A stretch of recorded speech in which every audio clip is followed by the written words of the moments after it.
Yo, what's up? Duff here. I want to take a second and just show you how I used AI and 3D printing to solve an issue that I wasn't quite sure how I was going to solve it. If you look at the screen, you'll see one of the signs to the development that I live in. I had a report. I'm on the board for this development, and I got a report from one of the residents saying, "Hey, someone took a T off the sign." And at first I thought that maybe it just dropped off or something, the adhesive failed or whatever, but no. And I went to go look at it, there was no T to be found anywhere. It looks like someone intentionally pried that T off the sign. So I thought to myself, how do I go about fixing that? I mean, this development is 30 years old. Am I supposed to contact the original sign maker, or what am I supposed to do? But then I had an idea.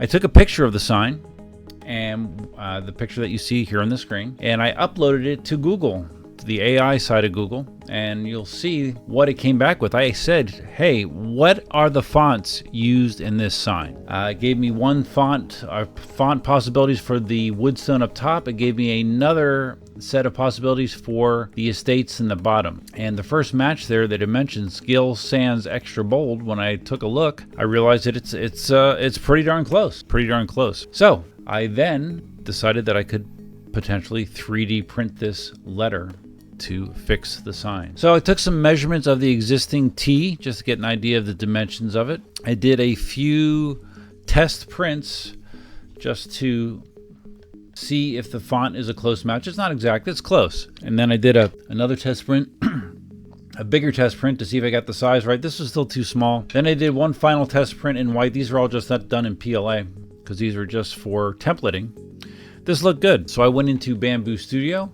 In Bamboo Studio, it's very easy to create a 3D printed letter. You just pick the font, you pick the size parameters, and you print it. The only difference is I needed to print it in something that was able to withstand being out in the elements. And that something is ASA filament. I've never printed with ASA filament before. ASA filament requires a heated printing chamber. ASA filament ideally includes venting, because the fumes created by ASA filament are not healthy.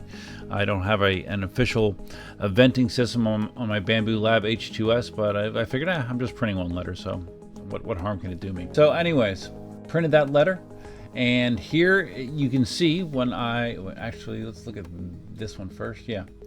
This is the original vandalized version, and then we have, there is the version when I attached it. After printing it, I attached it, used construction adhesive, used a level to try to get it on level with the other letters, and I thought it looked pretty good. The only thing that had to be done is, I don't know if you can see, but on the existing letters, the sides are painted white as the background, so it makes my T look thick, because the edges are not white. So then we had another resident come in and paint the sides of the T, and there you go. There is the final result. Now, of course, like I said, it's not an exact match, but it's close enough that you can you drive through there, you don't even notice it.